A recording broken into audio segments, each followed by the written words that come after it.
തിരുവോണ നക്ഷത്രം. തിരുവോണ നക്ഷത്രക്കാർ പൊതുവെ മൃതഭാഷികളാണ്. അതുമാത്രമല്ല, ഇവർ സൗമ്യമായിട്ട് എല്ലാവരുടെ അടുത്തും സംസാരിക്കുള്ളൂ, പെരുമാറുള്ളൂ.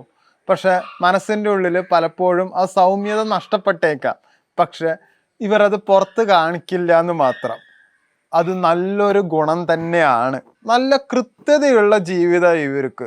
കുടുംബത്തിന് ആണ് ഇവർ കൂടുതലും പ്രാധാന്യം നൽകുന്നത്. കഴിഞ്ഞ ജൂലൈയിൽ തൊഴിലിടങ്ങളിൽ നിങ്ങൾക്ക് എന്തായാലും മാറ്റങ്ങൾ ഉണ്ടായിട്ടുണ്ടാവും. ചിലപ്പോൾ പരമാവധി ആ സ്ഥലത്ത് നിന്ന് പോയിട്ട് തന്നെ ഉണ്ടാവും.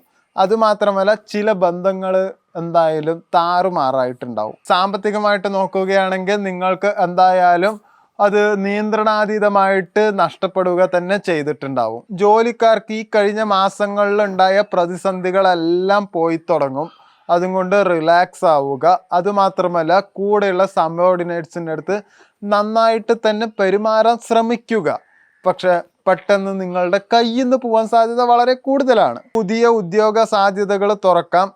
വിദേശ ജോലികളും നിങ്ങൾക്ക് സാധ്യത വളരെ കൂടുതലാണ്. വിദ്യാർത്ഥികൾക്ക് ഗുണപരമായ മാസമാണ്. കോമ്പറ്റേറ്റീവ് എക്സാം ഒക്കെ ഉണ്ടെങ്കിൽ അതിൽ പഠനം തുടരാം. പരീക്ഷ കാര്യങ്ങളിൽ എന്തായാലും ശ്രദ്ധ വേണം.